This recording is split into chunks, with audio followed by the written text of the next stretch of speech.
Buenos días, aquí estamos en Informa Radio y también esto lo hago para Unidad Hispanista, para todos los que nos siguen y aprecian y quieren nuestro legado histórico, cultural, antropológico, religioso, ¿eh? Que también forma parte de nuestras raíces y nuestra forma de ser. Y hoy, precisamente hablando de raíces, tengo a una asociación que es Enraizados. José de Castro es su presidente y nos va a hablar de esa asociación y lo que significa. Pero antes yo quería hacer una introducción a modo de reflexión, precisamente porque de eso se trata, de ver en qué momento estamos de la historia y cómo esto puede hacer decaer nuestro sentido del ser, nuestro sentido de la existencia y nuestro sentido de la colectividad, es decir, desgajar los miembros de esa comunidad y hacernos eh, elementos separados de lo que es el tronco común de lo que ha sido nuestra historia y nuestra evolución como comunidad hispánica. Porque no solamente me refiero a España, también a la hispanidad. Bueno, quería hablar en este sentido de lo que está sucediendo en el Valle de los Caídos. Esa agresión constante, permanente y persistente del gobierno actual hacia unos símbolos que tienen una significación de, diríamos, de perdón, de reconocer a los caídos de ambos lados en la confrontación civil que sucedió en el 36 y, por tanto, de, de restablecer la convivencia. Y es a eso precisamente a lo que atacan.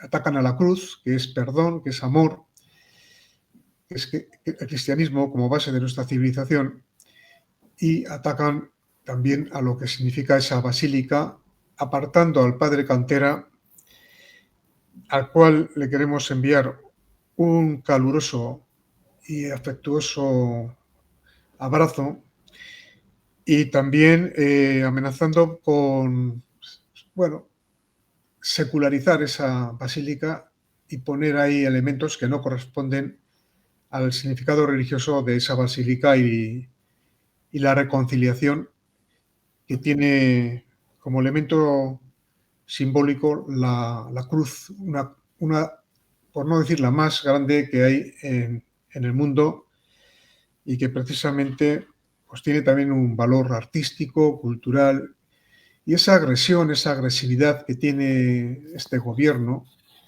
pues realmente nos preocupa porque nos recuerda a anteriores persecuciones, la del 36, la de la Bandé, la de los cristeros en México, a los cristianos. Persecuciones que a veces son sutiles, pero que están ahí. Como unidad hispanista, que es la asociación que yo represento, y que también traslada a estas ondas su significado, aboga precisamente por poner en valor aquel hecho fantástico, milagroso que fue la civilización en el mundo hispanista, en Hispanoamérica, Filipinas y demás partes del mundo en las que puso el pie el conquistador civilizador, no colonizador, que fue el español, y el legado de Isabel la Católica. Como eso tiene tal importancia, yo de alguna manera resalto el valor que tiene esta entrevista, porque Enraizados precisamente tiene en su denominación la palabra raíz, y sin raíz no crecen las plantas.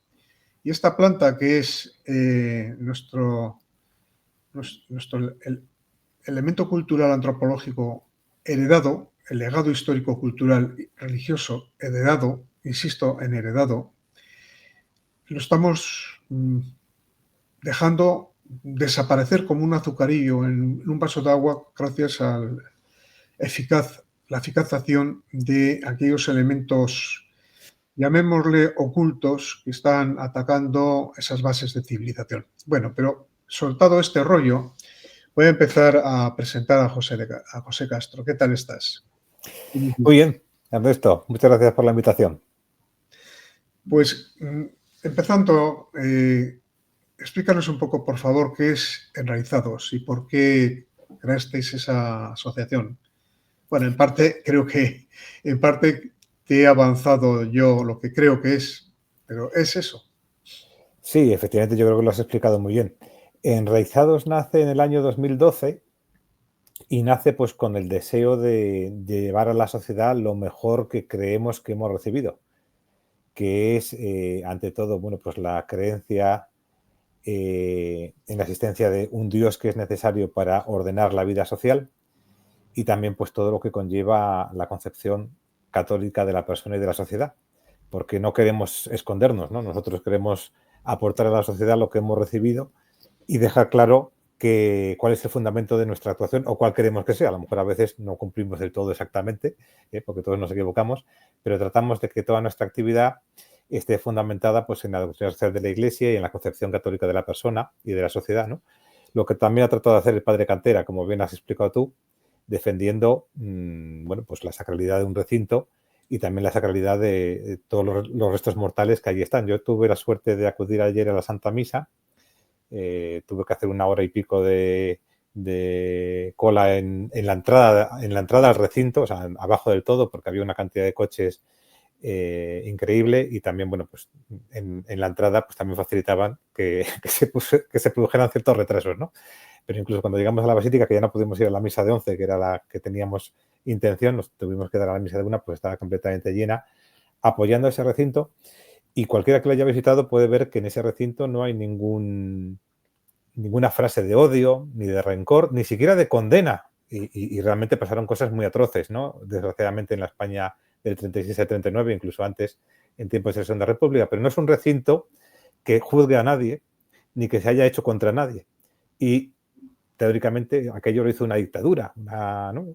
Un régimen del que ahora se quiere no recuperar absolutamente nada. Y ahora que teóricamente estamos en una democracia en donde todos, oye, pues tratamos de convivir, llevarnos bien, se quiere precisamente hacer todo lo contrario, ¿no? Crear un recinto de odio, de rencor, en donde haya por allí un museo en contra de unos y a favor de otros, y se pretende hacer todo lo que efectivamente nuestros mayores no hicieron, que es buscar la revancha, buscar el odio, buscar otra vez despertar lo peor que puedan ir en nosotros, ¿no? Sino crear un recinto de paz, crear un recinto de oración, crear un recinto en donde pudieran descansar pues los cuerpos de aquellos que habían sido asesinados, fallecidos en la contienda, pues qué mejor legado, ¿no?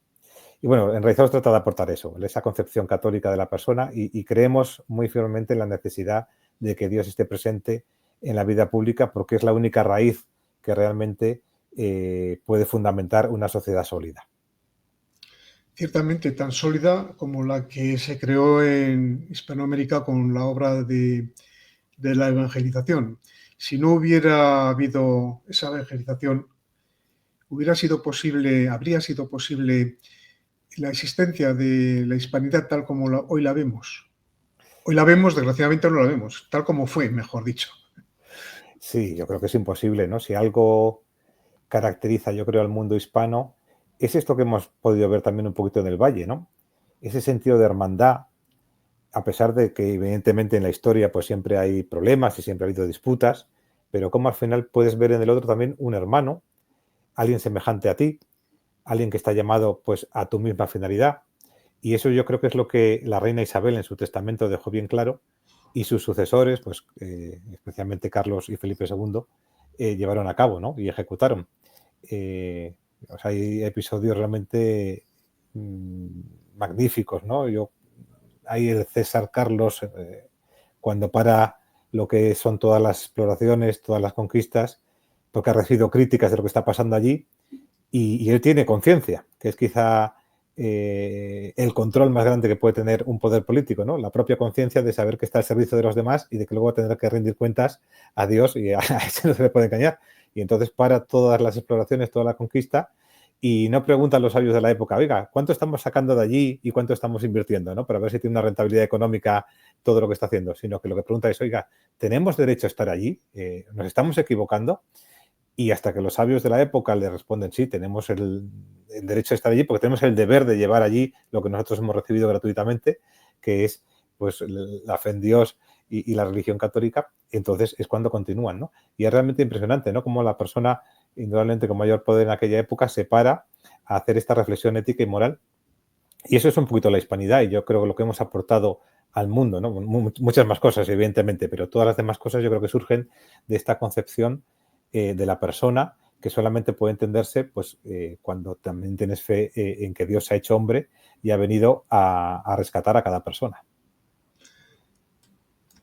Voy a poner aquí esta imagen que es de la peregrinación isabelina a Guadalupe.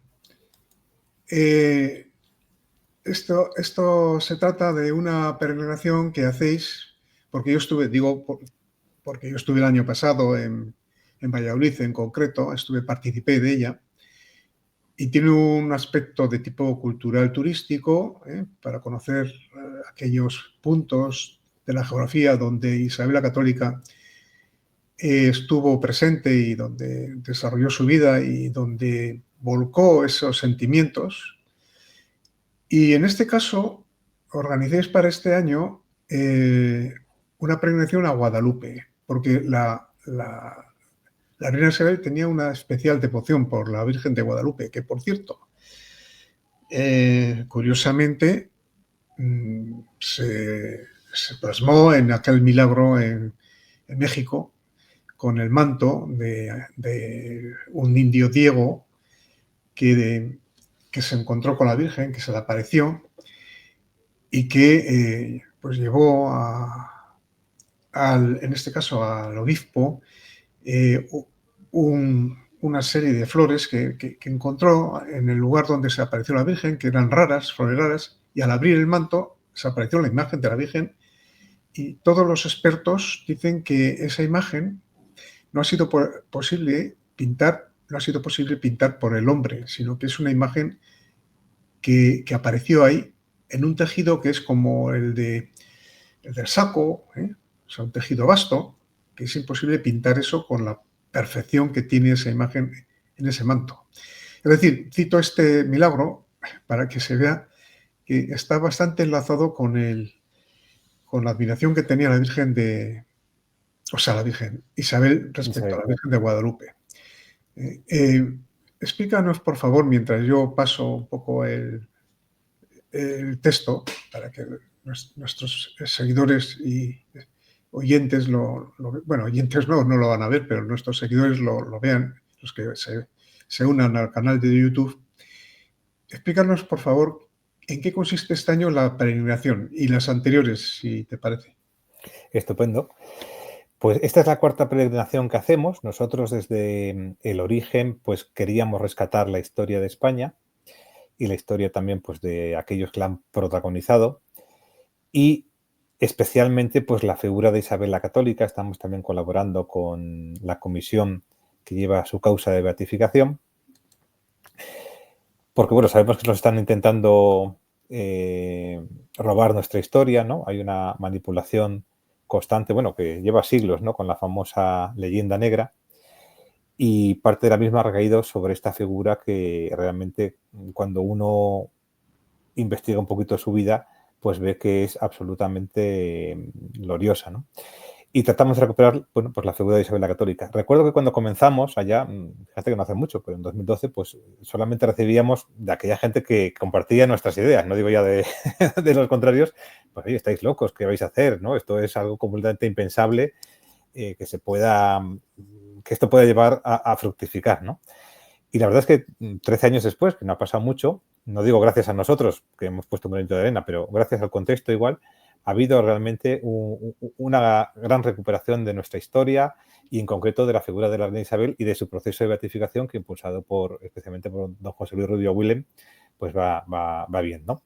Y lo que hacemos en las peregrinaciones, pues es, como tú bien has dicho, conocer aquellos lugares en los que Isabel pasó parte de su vida y que también de alguna forma le influyeron a ella, ¿no? Porque no solamente ella era una figura egregia, sino que también la España de la época tenía grandes personajes y había un espíritu que de alguna forma fructificó también en la reina, ¿no? La reina no es que fuera un extraterrestre, de repente aparece en un sitio y de forma milagrosa, digamos, cambió la historia de España, que en parte sí, pero es también porque en parte su contexto pues le ayudó a ello, ¿no? Tanto su ámbito familiar como las personas que la arroparon desde la niñez como su formación.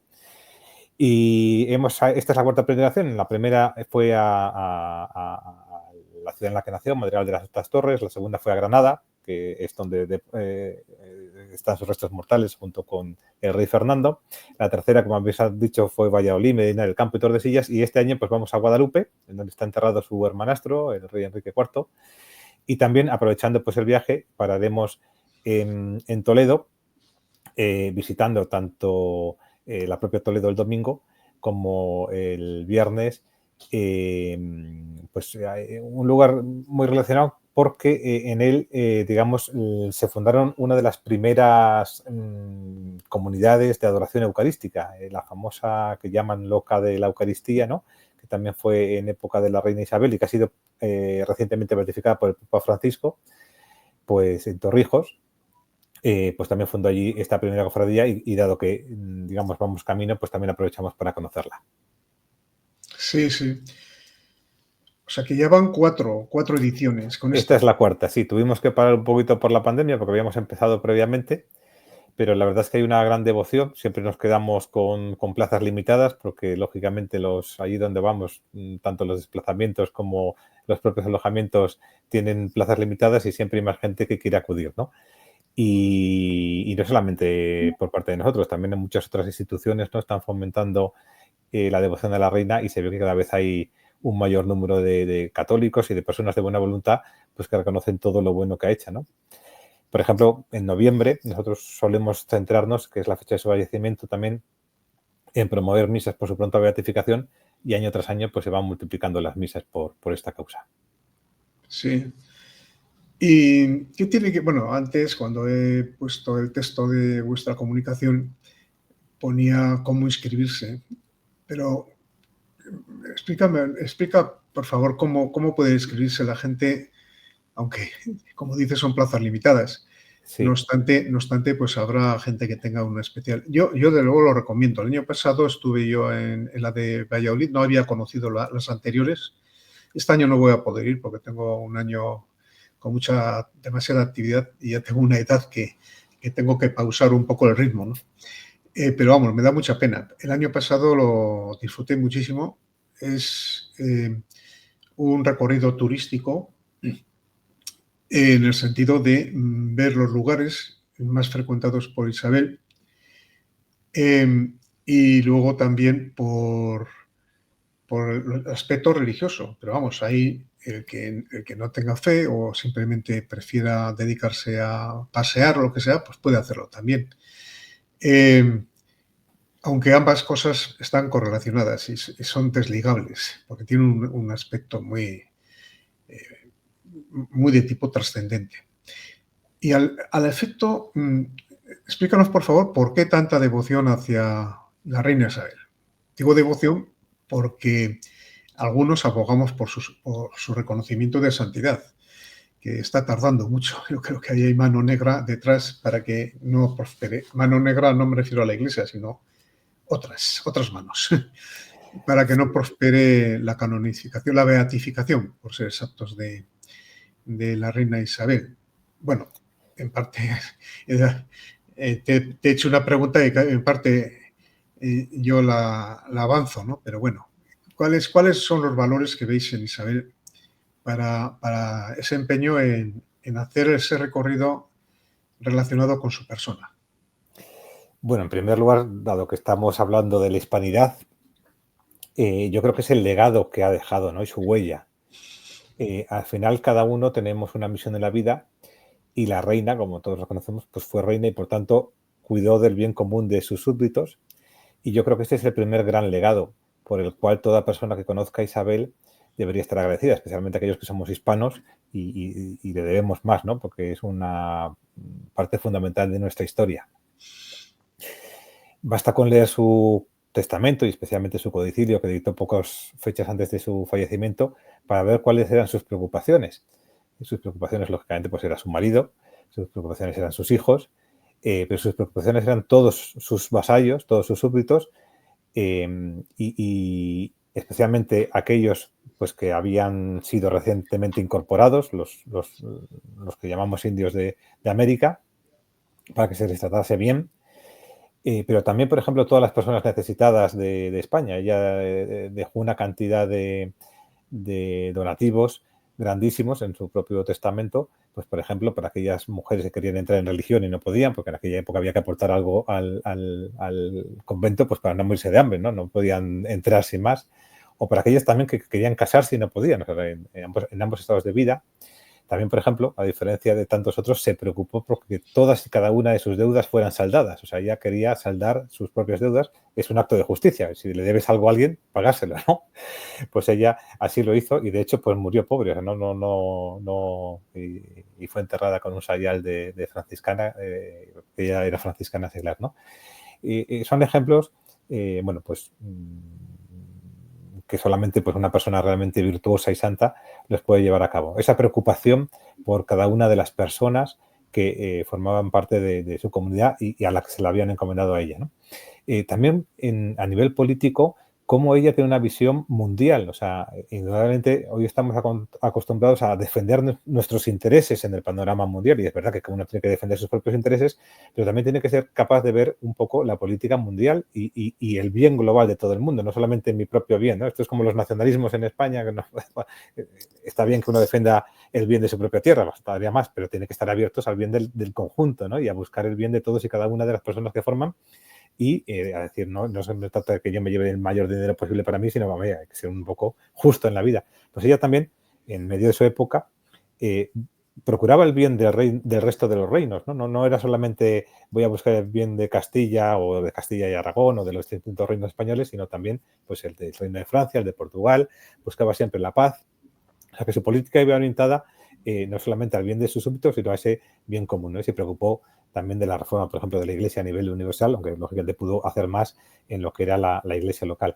Esta, para los católicos, es otra cosa que le debemos, ¿no? Como con la ayuda del cardenal Cisneros y de otros egregios obispos como Talavera y otros, procuraron la reforma de a veces de la Iglesia. No me gusta decir tanto de la Iglesia, porque la Iglesia somos todos los bautizados. A veces entendemos Iglesia como jerarquía y somos todos, ¿no? Pero sí de las órdenes religiosas, del seminario, de los sacerdotes también seculares, con el objeto de que fueran ante todo esos sacerdotes y personas preocupadas del bien de las almas y no de otros posibles intereses materiales, ¿no? Que en aquella época también había, igual que las hay hoy en día.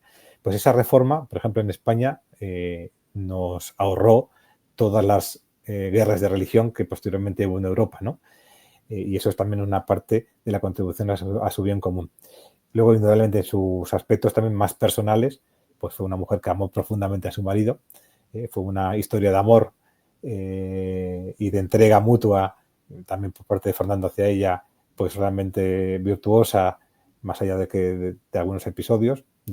Y con sus hijos, pues lo mismo, fue una mujer preocupada por sus hijos, sus altas responsabilidades no le impedían ocuparse de la educación de sus hijos, preocuparse de cada uno de ellos, viviendo también muchas cruces, porque tuvo que ver cómo varios de ellos fallecían antes de su muerte y otros pues también lo pasaban realmente mal, ¿no? Como su hija Juana, con su matrimonio, pues que no fue de los más agraciados con Felipe.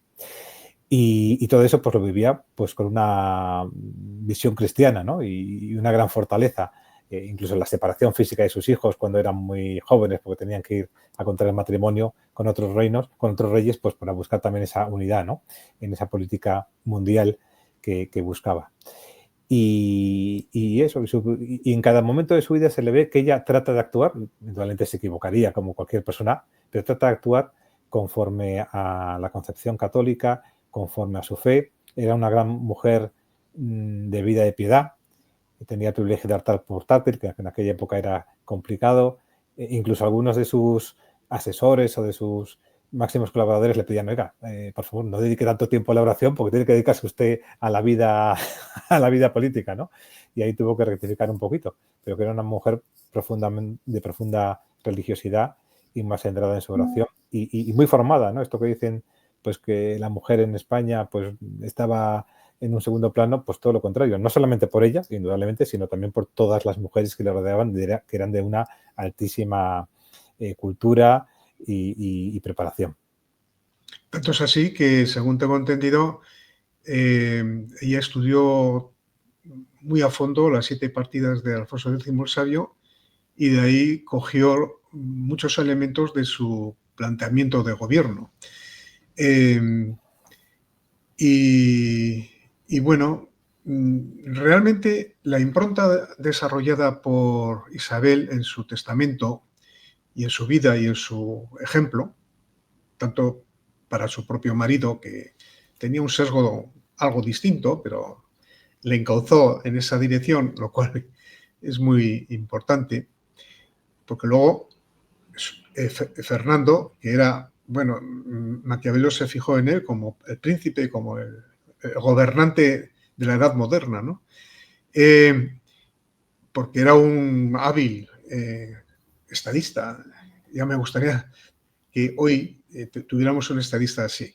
Sí, lo único de esto, si me permites, porque creo que a veces se ha contrapuesto mucho la figura de Isabel con la de Fernando, como si Fernando fuera más maquiavélico en el sentido malo de la palabra. Y Fernando también tenía unas fuertes convicciones y también actuó en su vida política, lógicamente haciendo las cosas bien y con eficacia, porque de eso se pide de un político, que sea eficaz, no que sea una persona que las decisiones que toma no sean efectivas desde un punto de vista económico, cultural, desde todo, ¿no? Pero él también tenía unas fuertes convicciones morales, ¿no? Más allá de episodios en su vida que no fueran en su vida privada. Pero, y esto a mí me gusta rescatarlo. Hay un profesor de la Universidad de Navarra, Álvaro Fernández de Córdoba, que ha recuperado esta visión del rey Fernando. Indudablemente para mí Isabel podría estar en un escalón por encima, pero no quiere decir esto que ambos dos no colaborasen conjuntamente, y yo creo que en el 99,5% de los casos estuvieron siempre de acuerdo en cuál era la política a aplicar. Pudo haber algún pequeño conflicto y alguna pequeña discusión, que cada uno con su propio carácter puso los puntos sobre las sillas en aquello que creían, pero creo que es importante eso, que no es el rey maquiavélico que hace, o sea, que el fin justifica los medios, ¿no? Que es a veces lo que entendemos por Maquiavelo. Hay que sacar esto adelante, la razón de Estado por encima de todo, y me da igual cuál es el medio a usar, sino que también tenía ahí unas convicciones morales profundas. Me alegro de esa corrección que me has hecho. Yo creo que es así, sí, efectivamente. Vamos, quizás se fijó en la figura de Fernando para elaborar su libro o su planteamiento del príncipe, ¿no? Del príncipe de aquella época renacentista. Pero bueno, sí, es así, es así. Y realmente, bueno, pues yo estoy convencido, y corrígeme si no es así, de que sin Isabel y Fernando el desarrollo de los Austrias en su fórmula de imperio hubiera sido muy distinto. Los príncipes, el príncipe Carlos, sobre todo, que venía con el planteamiento del imperio alemán, pues hubiera traído ese planteamiento de su padre Maximiliano, que era más imperial que creador de generación de civilización, de creador de civilización.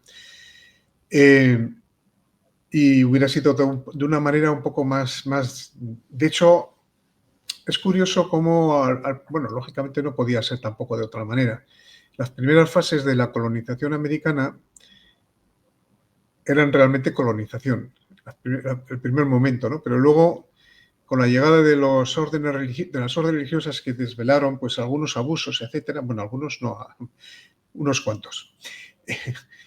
Eso es otro capítulo. Pero bueno, Carlos, el emperador, empezó a tomar, como has dicho, conciencia de qué era y para qué era la colonización, bueno, la conquista. Me sale la palabra colonización porque parece que lo que hicimos ahí fue colonización, y hasta este momento en el que ha salido en auge pues esta idea de lo que fue la hispanidad, pues así se consideraba más colonización que conquista civilizatoria.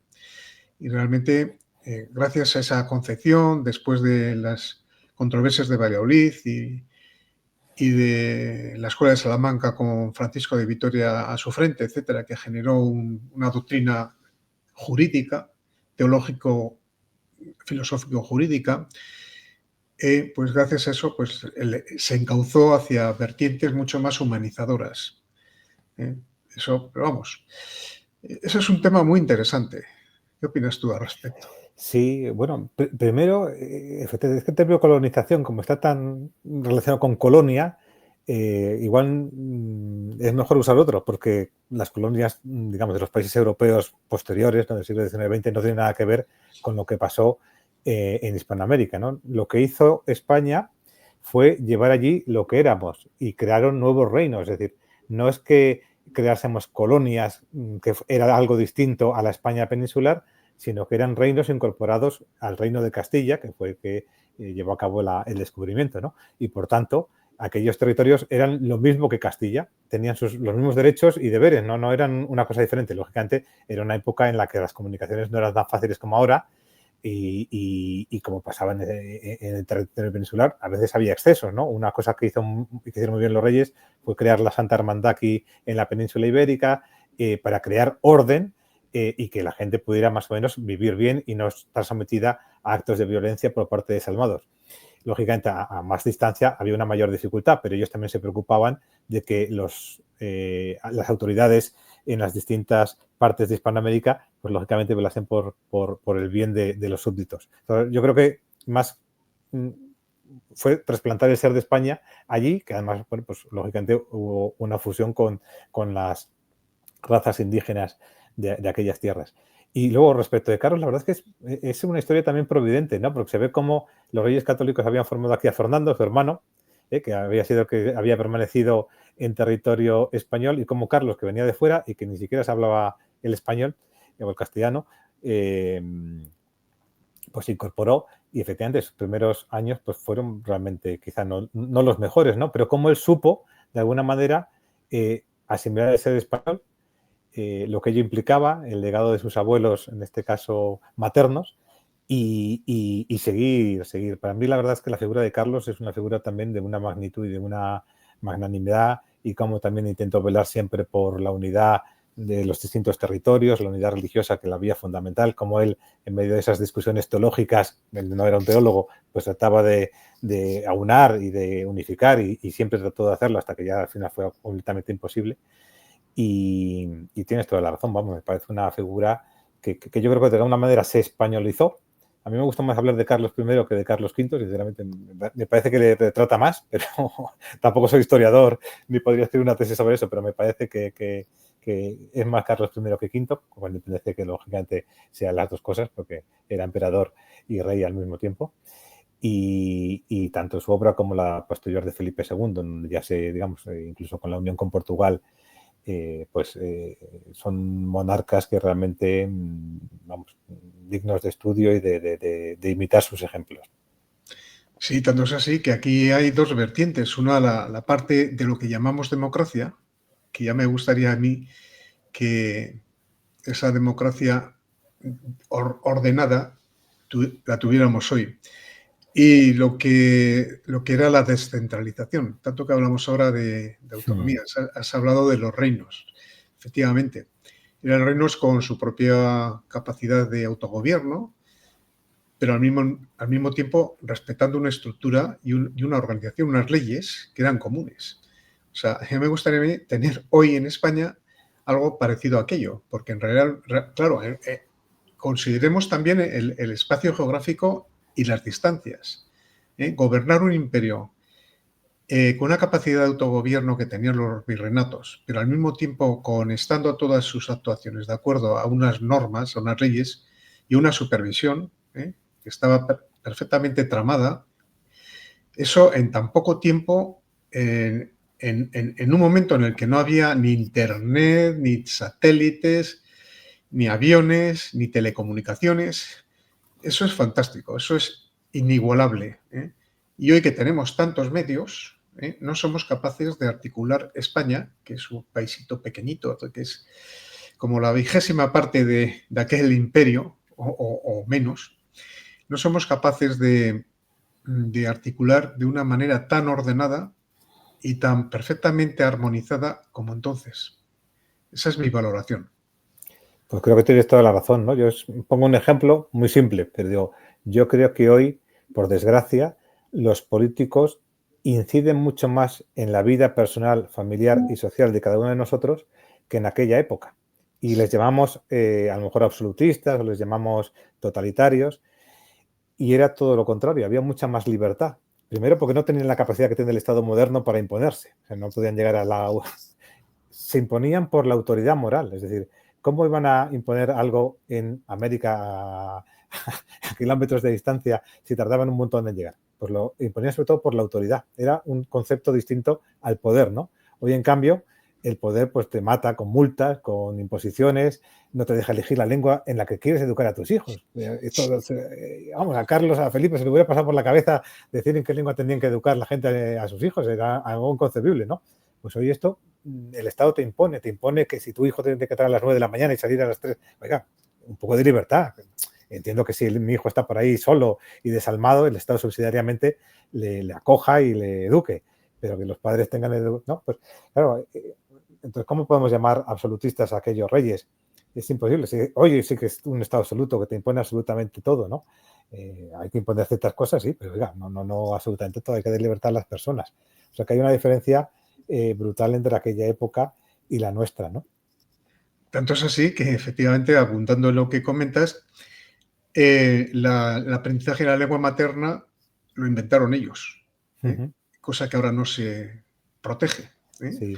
Con lo cual, los evangelizadores aprendían las lenguas indígenas para enseñar el evangelio en la lengua de ahí y codificaban esas lenguas, cosa que fueron los primeros códigos y ahora, pues realmente no se respeta ni la lengua de cada alumno ni la lengua de cada ciudadano. O sea, Efectivamente. se masacra a aquellos que hablan en algunas comunidades, no, practican su vida cotidiana en la lengua de uso, que por cierto es la lengua de uso histórico, común, la lengua que nos ha permitido esa gran obra de la hispanidad junto a la misma religión. Esa unificación del habla fue un hecho natural y espontáneo por una cuestión puramente operativa, práctica, pero inicialmente cada cual podía hablar en la lengua que le diera la gana. O sea, que luego me hablen a mí de democracia. Eso sí que era democracia. Y luego, pues lo que comentas, ¿no? La aplicación práctica de las leyes, siendo exigente, también fue flexible al mismo tiempo. Es decir, Sí. Oye, y hay otro ejemplo, si me permites, para que se vea efectivamente que no eran poderes que lo podían hacer todo. El caso de Felipe II, que según algunos pues se dio la persona que más poder ha podido acumular, pues el caso de Antonio Pérez, su secretario, un traidor, ¿no? sí. Al que intentó procesar, cosa que es lógica. Oiga, si hay alguien, tu ministro, por decirlo así, traiciona a tu gobierno, causa un mal al país, lo normal es procesarle, ¿no? Y someterle a los tribunales de justicia. Bueno, pues la España de aquella época impidió al rey Felipe II procesarle, porque acudió a Aragón, acudió a los fueros de Aragón, los invocó y no le pudo capturar. Y luego ya pues, se fue a Francia y demás, y ya lógicamente perdió. Pero eso es decir que en la época, Felipe II, pues este rey que para algunos es absoluto y todopoderoso y hacía lo que le daba la gana, no pudo, en un caso además flagrante de traición, o sea, no estamos hablando que quisiera meterle mano a uno por cualquier motivo, sino una alta traición, pues las propias leyes de la época le impidieron procesar a esta persona y se pudo escapar. Bueno, y luego fue parte del origen de la leyenda negra, ¿no? Con lo que él, digamos, se inventó. O sea, que vemos cómo la época tenía sus contrapoderes y efectivamente a Carlos I y a Felipe II en muchas cortes le dijeron que no, nada de darle más dinero para sus campañas y le decían que no y no podía otra cosa que negociar, que intentar y pues lógicamente ahí hay, o sea, que había muchos contrapoderes y el fundamental yo creo que era la alta concepción que tenían de sí mismos y de y de la moral, ¿no? Y de la ética, que parece que no, pero quizás es el mayor control que uno puede tener, ¿no? Cuando realmente sabe que tiene que actuar en servicio de los demás y que además hay alguien que le va a juzgar al final de sus días y por tanto ahí no se va a poder escapar de ese juicio. Así es, así es. Tenemos que hacer, yo creo que esto que estamos haciendo, tenemos que intentar que se multiplique de una manera exponencial, porque durante décadas yo particularmente, no voy a hablar de los demás, que creo que también hemos estado sometidos a unas deformaciones de la percepción histórica y de la valoración de estas cosas. Yo particularmente hasta hace 5 años no sabía prácticamente nada de lo que hoy sé, o sea, y tengo 74 años, es decir, que ya a esta edad tan avanzada todavía no sabía nada de la hispanidad. Hablamos de... Yo me eduqué en tiempos de Franco y entonces se explicaba de una manera un poco folclórica todo esto. No se ahondaba. Hubiera sido una oportunidad de oro de crear unas bases, pero no se hicieron esas bases. No. Entonces, llegamos tarde, pero yo creo que nunca es tarde si la dicha es buena para recuperar la verdad. Y la verdad yo creo que es lo que estamos haciendo, porque ya cada vez son más las muestras y las pruebas de que aquel fenómeno de la hispanidad fue algo inmenso. Y por eso lo atacan tanto. No hay más que ver que todos aquellos que tienen un concepto de las cosas totalitario, abordan el tema de la hispanidad como objeto a disolver, a tapar, a ocultar todos sus aspectos particulares. Y por eso también estimo yo, que no lo sé, pero es una deducción que hago, asesinaron a Ramiro de Mettu, uno de los mayores exponentes de análisis de lo que fue la hispanidad, de análisis filosófico. Le asesinaron cruelmente unos chequistas, le arrancaron de su domicilio y en fin, le quitaron de en medio. Y yo me planteo que eso es por algo, porque si no, no hubieran tenido esa fijación con Ramiro de Mettu. Pero no es el único, ¿eh? No, Javier Pradera también, ¿no? Porque es otro nivel, pero bueno, tantos otros. O García Morente, que tuvo que salir por patas. Sí, había convertido. Sí, efectivamente. Al final, bueno, los que somos creyentes sabemos que hay un grito que resonó desde el origen, que era el non serviam, ¿no? El non serviam.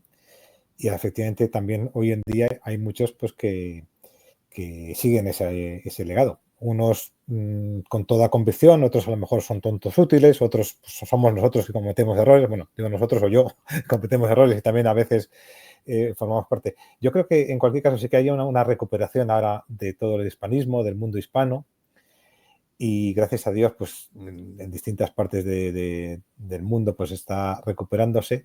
Nosotros también humildemente pusimos en marcha una iniciativa que es España en la Historia, que si alguno quiere conocerla, pues tiene una página web, publica libros, hace también intervenciones en YouTube, que colabora en esta causa. Creo que es muy importante, ya que estamos hablando, que tengamos cuidado con un rasgo de lo hispano también, que creo que, por no decir que todo es bueno, también a veces tenemos elementos no tan buenos, que es un poco el individualismo que nos ha llevado a protagonizar episodios muy grandes, pero también a veces a crear divisiones entre nosotros, ¿no? Y en cuanto hay una coma en la que no estamos de acuerdo, ya no me puedo juntar porque esta coma no estoy de acuerdo y yo tengo que ser...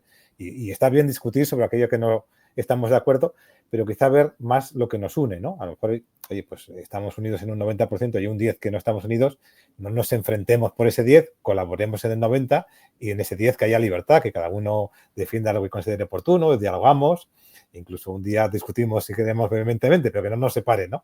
Porque creo que ese rasgo del individualismo, pues tanto en nuestra España ahora peninsular como a nivel de la hispanidad en su conjunto puede haber creado problemas en el pasado y puede que vuelva a surgir, sobre todo porque a veces también hay interesados en crear conflictos, ¿no? Y crear separaciones entre nosotros. Creo que es importante que hagamos un llamamiento a la unidad, más allá de que, lógicamente, haya libertad, diversidad de opiniones en determinados temas, pero que busquemos al menos estar en contacto entre nosotros, hablarnos y no buscar separaciones.